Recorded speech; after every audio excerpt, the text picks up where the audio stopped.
On a scale from 1 to 5, 6.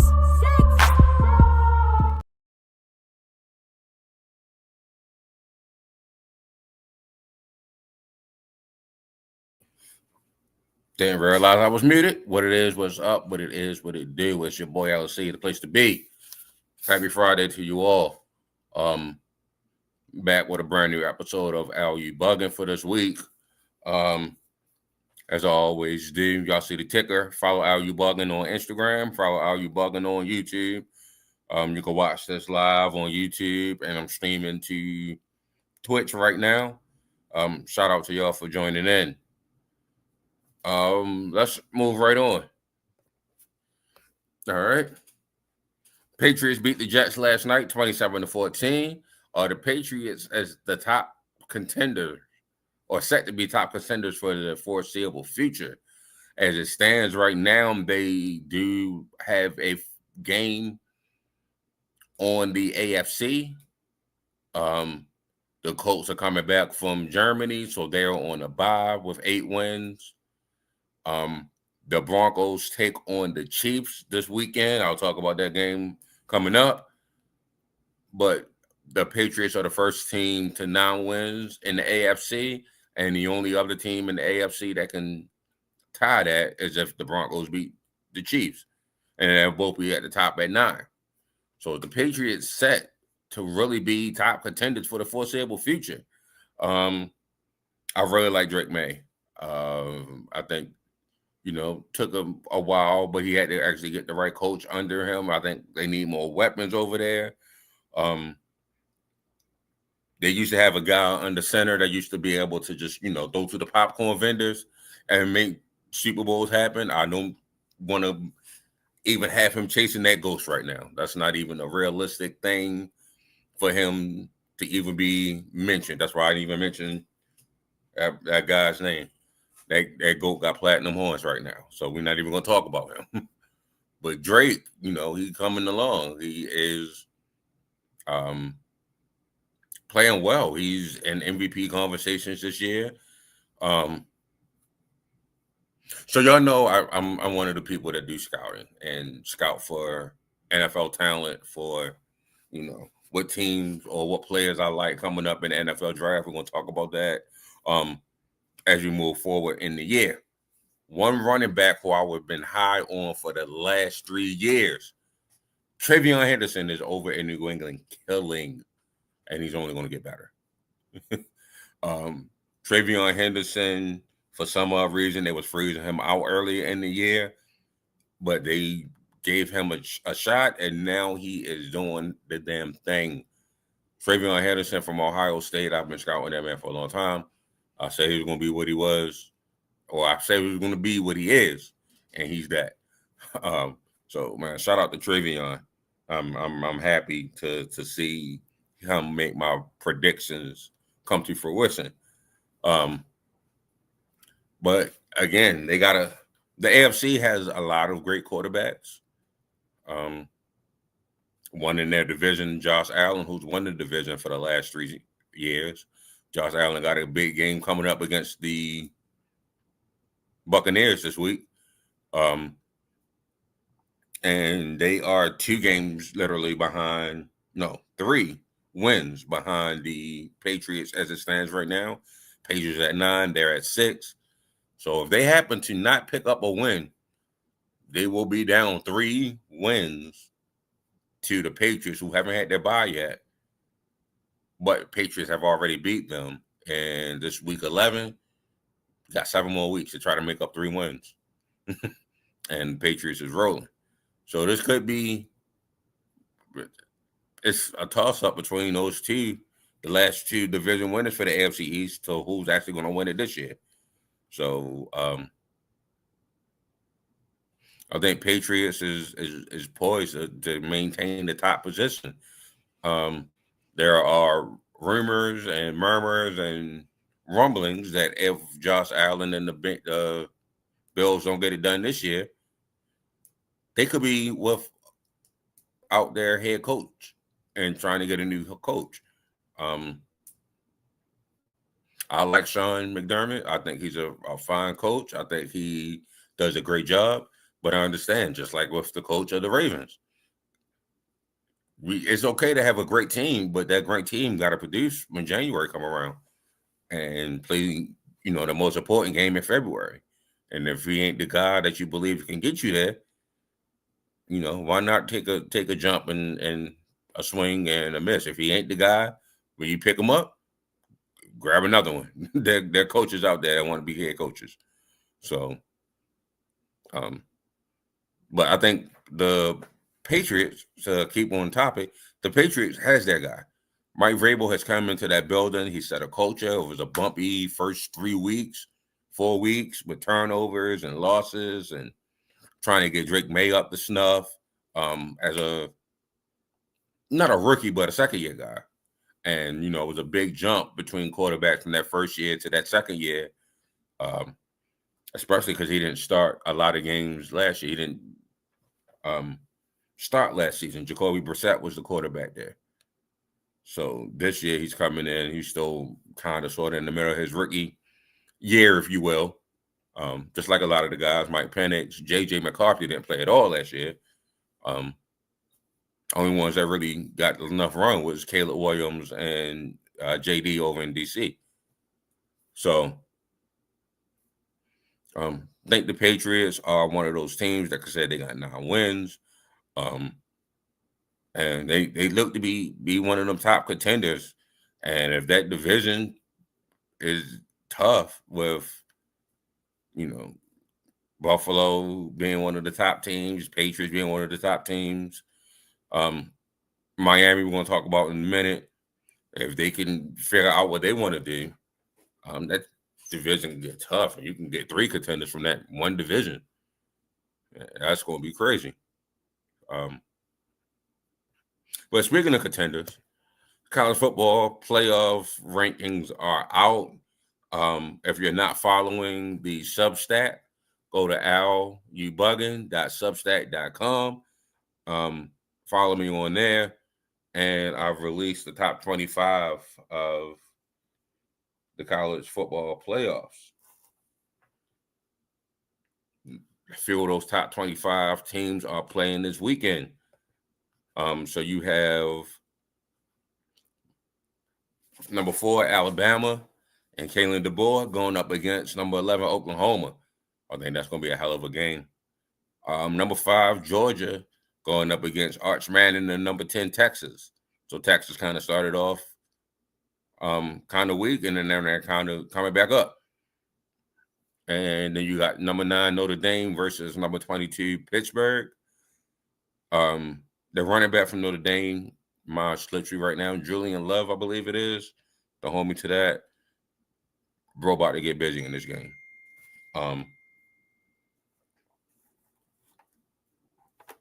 And then number 17, USC versus number 21, Iowa. It's going to be another good game. So there's a lot of good games coming up this weekend that have big playoff implications.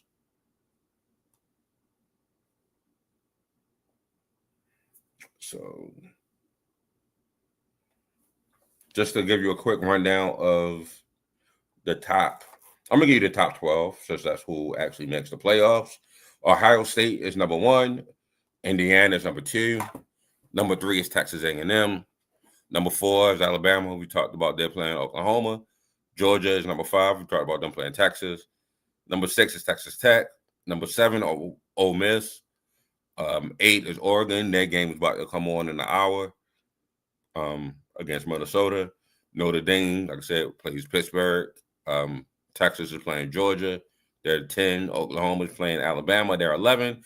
And bring them young or don't bring them at all. BYU is number 12.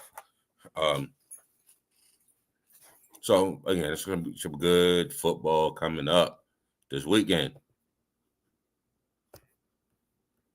Bounce back to the NFL. Miami fired their GM. I believe that was last week. And shortly after that, Miami blew out Buffalo last week. And the question is, should Miami be considering keeping, Tua Tagovailoa and Mike McDaniel? McDaniel. And I don't see how keeping this regime, is going to do anything for the new GM that they're going to hire. If I was a potential GM, I wouldn't want to take on this problem. Miami needs a lot of help. Miami don't really. I don't see the direction from Miami right now.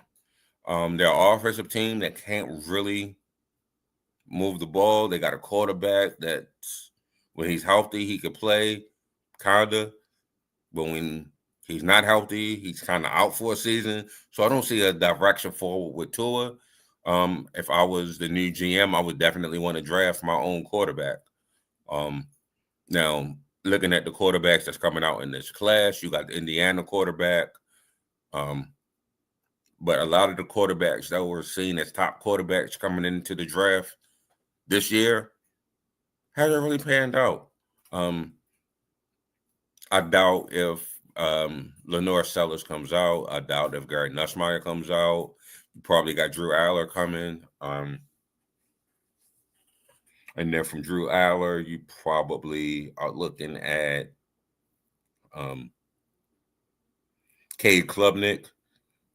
But they haven't really played the way they were expected to play. You probably got Carson Beck coming out, and I don't think Carson Beck is anybody's answer to the future, be honest with you. No disrespect to Carson. I can see him being a career journeyman. That's just the level of play that I've seen out of Carson Beck, and pretty much at college, he's been a career journeyman. So I don't see how that changes once the Bullets get live. And then Mike McDaniel, I keep calling him McDonald, sorry. Mike McDaniel in Miami, I don't know if I want to keep him as my coach. The teammates playing hard for him, so he hasn't lost the locker room. But I think he's a good guy, and not necessarily being the good guy is the good thing right now. So I don't know if I'm keeping Mike Mack. I will want to get rid of him, especially if I can go ahead and get me top coach. I probably would try something with Dayball. Probably try one of these Joe Brady, one of these new upcoming offensive coaches. Anthony Weaver is currently on the staff. I would definitely try to see if he wants to come up and be a head coach. So they got a bright future with whatever GM they decide. And I would say leave it in the future as far as this regime with Chris Greer and with Mike McDaniel and with Tua Tagovailoa had a past, had its run. They didn't produce any playoff wins, and I don't see a path forward where they become one of those top teams. Like I said, mentioned with the two teams that's in their division, the Patriots and the Bills, I don't see a path forward for them to be in the same conversations with them if you keep the same regime. So you most definitely have to change that regime. But that's just me. Let's move from the AFC East to the AFC North and NFC North for that matter. This weekend there are big games for the AFC North. All four teams are playing each other. The first time the Ravens played the Browns, the Ravens picked up their first win of the year. It was 41-17. They were able to pretty much force Joe Flacco to turn the ball over, force the team to get a lot of turnovers. And the game looked a lot more of a struggle than the actual final score indicated. This time, the Ravens will be without Marlon Humphrey as he had a pin in his finger. Rashad Bateman is out with a high ankle sprain. Rookie Jay Higgins hurt his knee. And Justice Hill is out with a toe injury. Hopefully it's not a turf toe. Hopefully all four players are expected to be back pretty soon. If not for the Jets game next Sunday, probably for the Thursday night game Three of those guys will probably be that Thursday night game unless Justice Hill toe is actually turf toe. Which sounds like a minor injury, but turf toe is definitely serious, especially for a running back. As far as planting and cutting and doing all of that and standing firm and blocking, that's a major injury. If it is turf toe, it's just that toe. So I'm trying to get more information on that, and I'll be back next week with more information on them.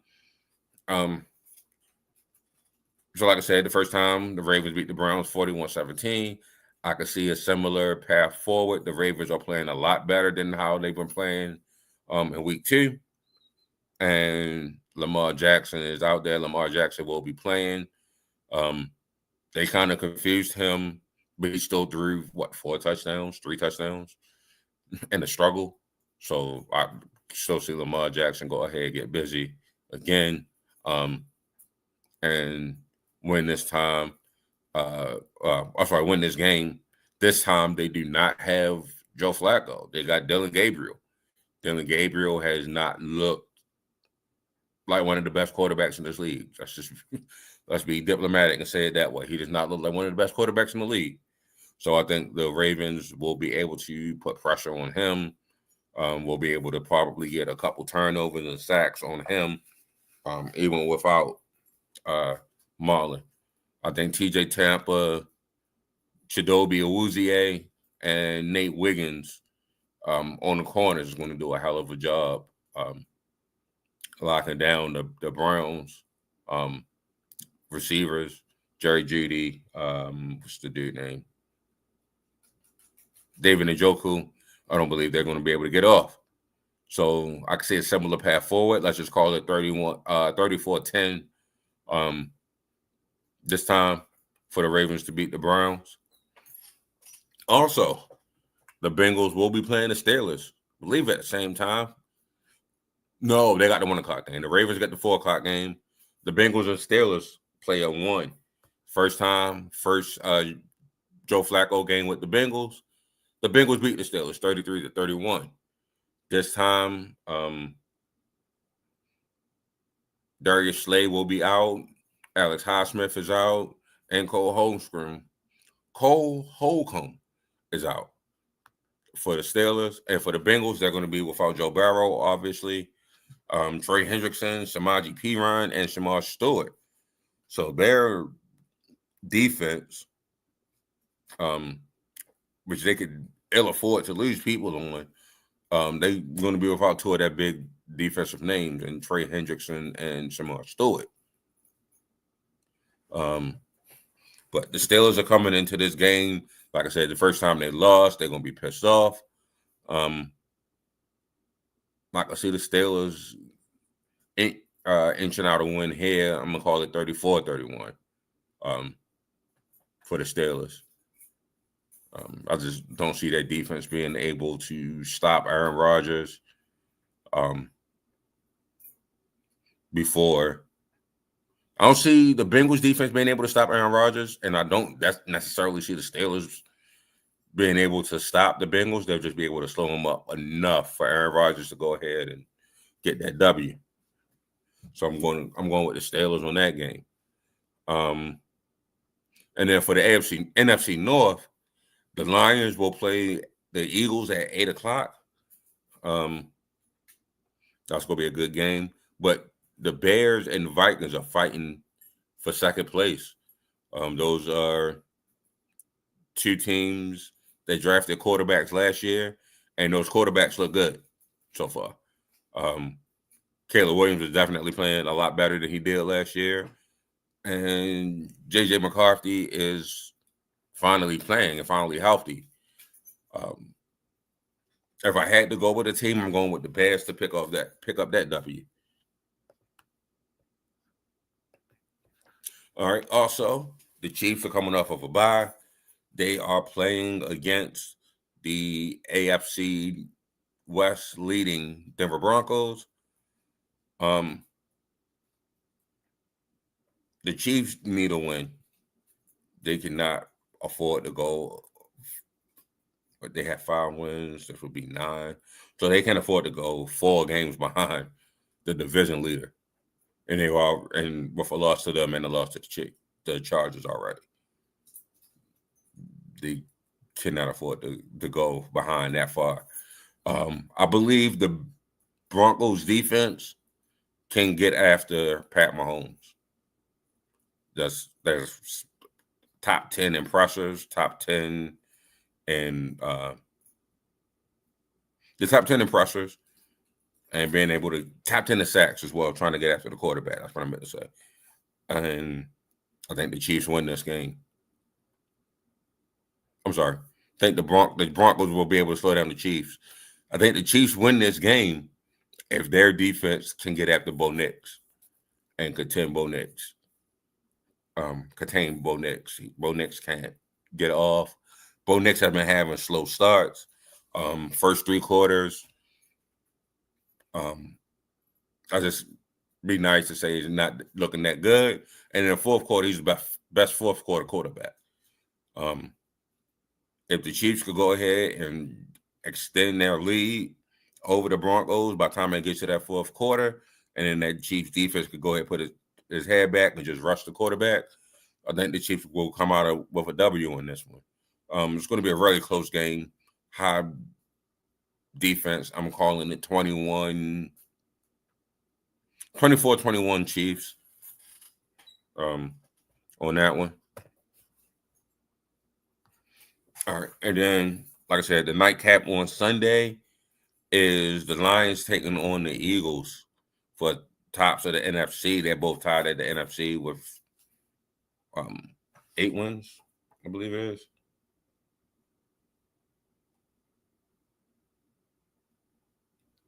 Sorry about that. Should have had that up. But Sam Laporta, if he's not able to go, that's going to go a long way in determining the outcome of this game. We all know A.J. Brown is loud.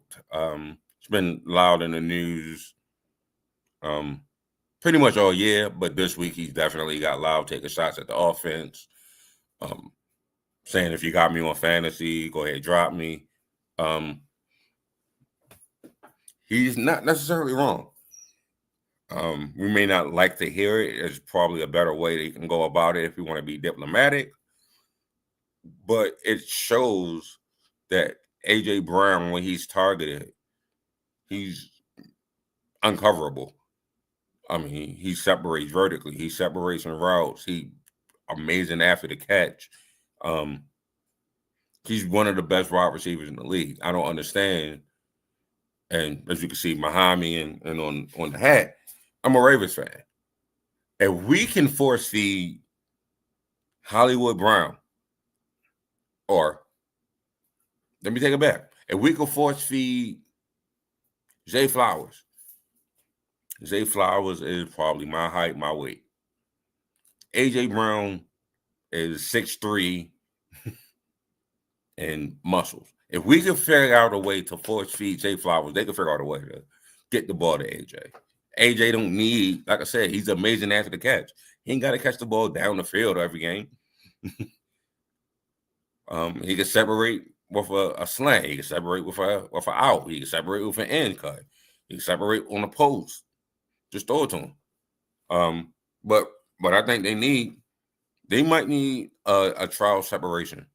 Now, I don't believe in this in a romantic situation at all, but just like, some marriages have trial separations.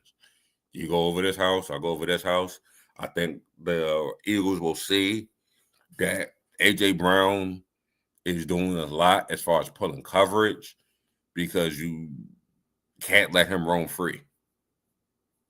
And I think A.J. Brown will see that, yeah, if you're not out there on the field, we have other ways to get it done. And this trial separation can be, all right, AJ, you go ahead, stay home. We're going to go ahead and try to find a trade for you. Or it just shows them exactly what they offer and bring to each other. They just might need that. It might need to go that way because a locker room distraction, we seen what happened with them 2 years ago when they had multiple distractions and they were winning the NFC East until they weren't, and then they lost all the games afterwards. You do not want to go in that type of funk again. On the Lions side, I don't know how much of a big difference it is that Dan Campbell was calling the plays now, but it looked good against Washington. Washington is without their quarterback, so who knows what that is. But Dan Campbell calling the plays could be something, and it could indicate success for the Lions as far as him moving forward and him switching out offensive coordinators at the end of the season. Not every issue in the season could wait till the offseason. So I like that Dan Campbell took over the play calling. And they, for the record, they weren't calling bad plays. They weren't a bad offense at all. So I like both of these two teams this year. I've been rooting on both of these two teams. I've been cheering both of these two teams on. If I got to pick for this game, give me Philly. Give me Philly. I like Philly more in this matchup. I really did. No rhyme or reason. Philly by 7. So let's say 38-31, if that's a possible score. All right, I'm going to go ahead and get the rest of these picks out the way. Again, follow me on Instagram and YouTube at L_U_Buggin. Go to Athletically Challenged, themag.com. Go see what my brother Digital is putting out there, man. I want all of y'all to win. If y'all got things that y'all need me to post, to promote, let's talk. Let's work together. All right. So the first game of Sunday, Miami's going against Washington. I do have Miami winning this game. At 1 o'clock, Carolina versus Atlanta. I'm going to go with the upside of Carolina. They beat the Falcons 30-0 before. I don't know how on ESPN this is an upset, but I'm going with Carolina again. Buffalo versus Tampa Bay. I'm going with Buffalo. Houston versus Tennessee. I'm going with Houston. Already talked about that matchup. Green Bay going up against the Giants is Green Bay. Bengals versus Steelers, we've already talked about. Chargers versus the Jaguars. I'm going with the Chargers in this matchup. Even though it's a West Coast team coming east early. I do believe in what LA is putting on.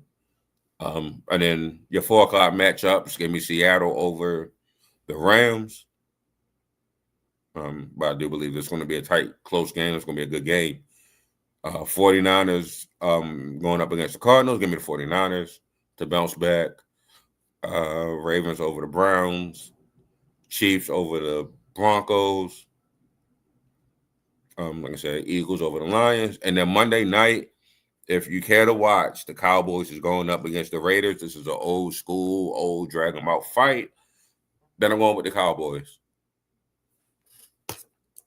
All right, y'all. And also, in addition to follow me on YouTube, follow me on Instagram, go ahead and subscribe to the Substack. There it is right there, lubuggin.substack.com. I put articles up there all week. I'm definitely going to start after Thanksgiving putting up articles about players that I'm scouting during the week, what they're doing as far as, playoff matchups, all of that good stuff. As teams get eliminated, as we get closer to week 12, week 13, teams start getting eliminated, I'm going to, put them on the clock and let you know, hey, this is who should be, who they should be targeting. But I appreciate each and every one of you guys for joining in on the stream, however you did it, whether it's on Twitch or on YouTube. Appreciate you. Be blessed, be productive, be more. I love you. I'm out.